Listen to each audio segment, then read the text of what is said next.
Okay, my name's Adam, and I'm talking about the Tafl game of Brandubh, and it's we're going to talk about the strategy now for the attackers, and that's these 8 red pieces here on the perimeter of the board. This is a game that you have to play to the corners, where the king wins by landing on the corner.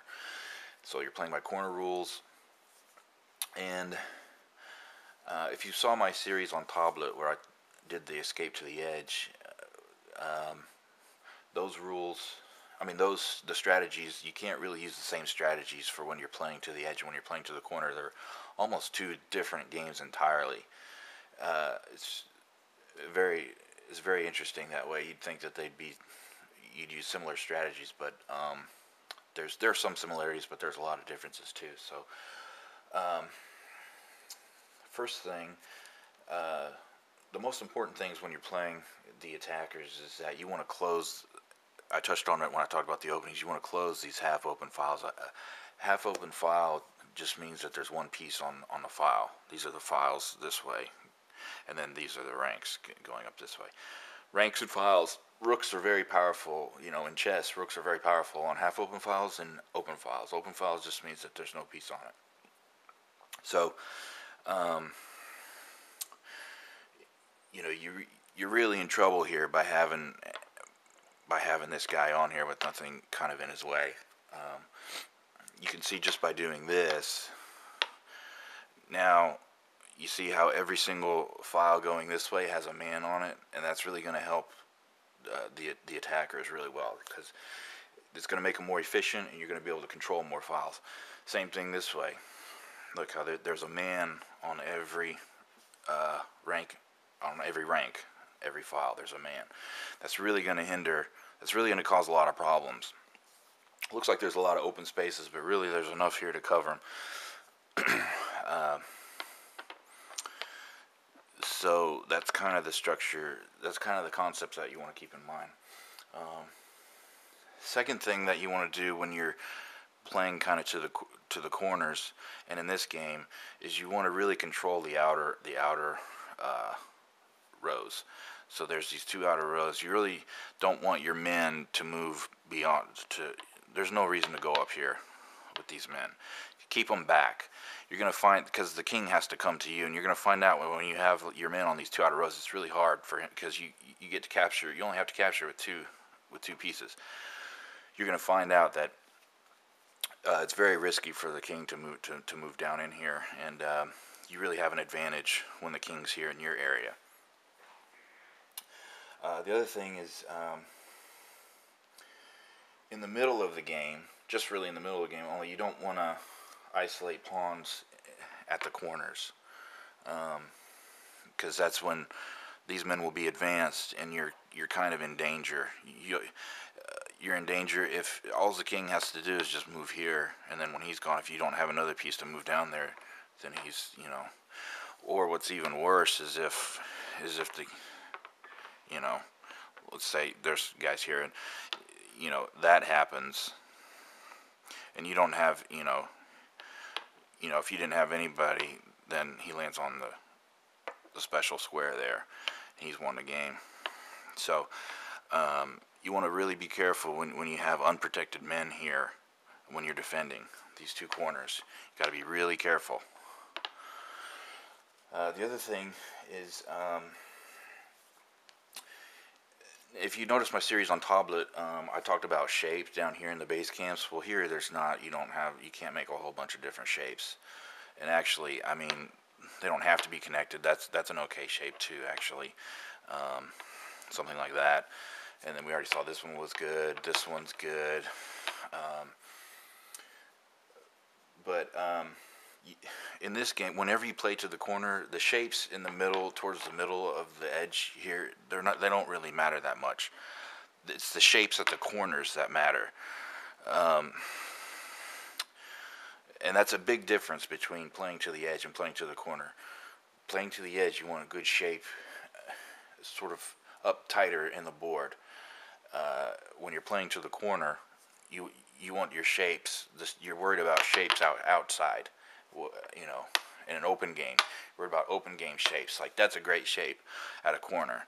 You cannot penetrate this. This corner is lost. He has no business even attacking this corner because none of these pieces can be captured. You cannot capture him, and he can't get beyond them. So, so you want to keep that in mind when you're playing any version of Tafl where you play the corners. That you got to keep that in mind about shapes. You want to be careful not to open any of the two outer rows. Like if you had a piece here, and then now you open. This is really dangerous, extremely dangerous in playing to the corner, because these guys over here somewhere, and you just made a silly move like that, and now the game's lost because see, you can only defend one of them, so he wins like that. So you don't want structures like that,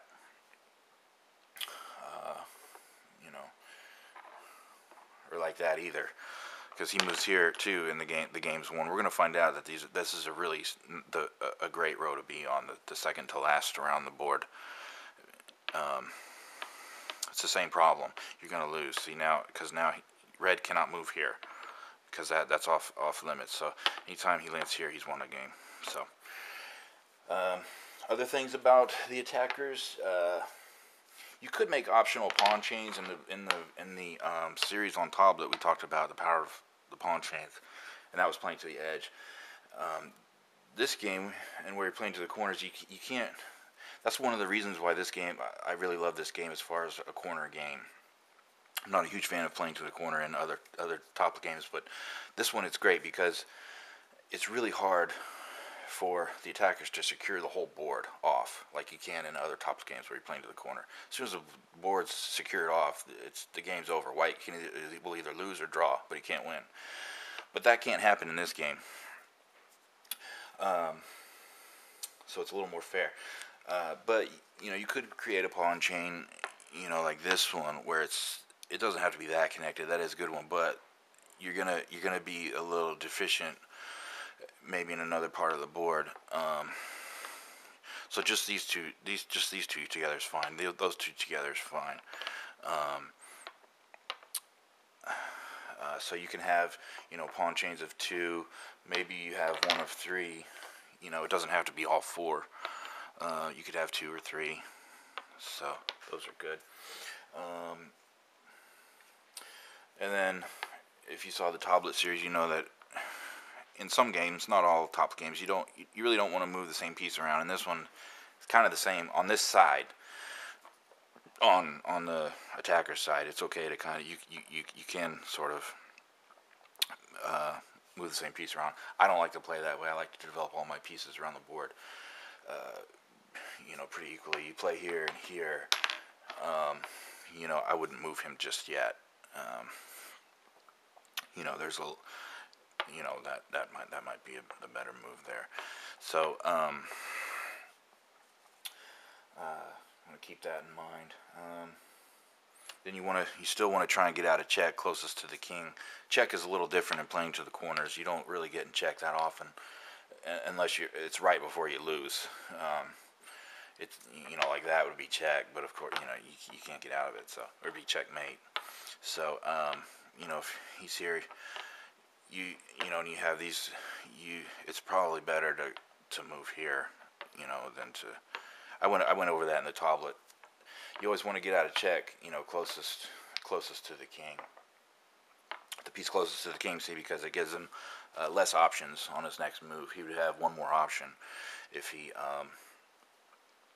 when you move when you get out of check farther away from the king. He has a few more options than if you were closer. The other, pretty much the last thing I wanted to discuss about the attacker strategy is, see, in this game, there's not a whole lot of captures that take place. I've played this game quite a bit, and it's one of my favorites. What's really neat about it is that there's not a whole lot of capturing that goes on when two people even if people want to capture a lot, they're not going to. You only capture, I've never really played a game where somebody's captured more than 3 pieces, where there's been 3 pieces captured together, combined.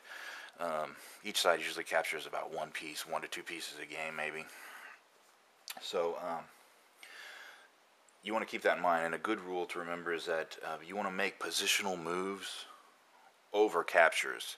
If you have a choice of either improving your position on the board, which we keep talking about, moving to a file that you don't have a man on, but your opponent does, or your opponent may not have any man on at all.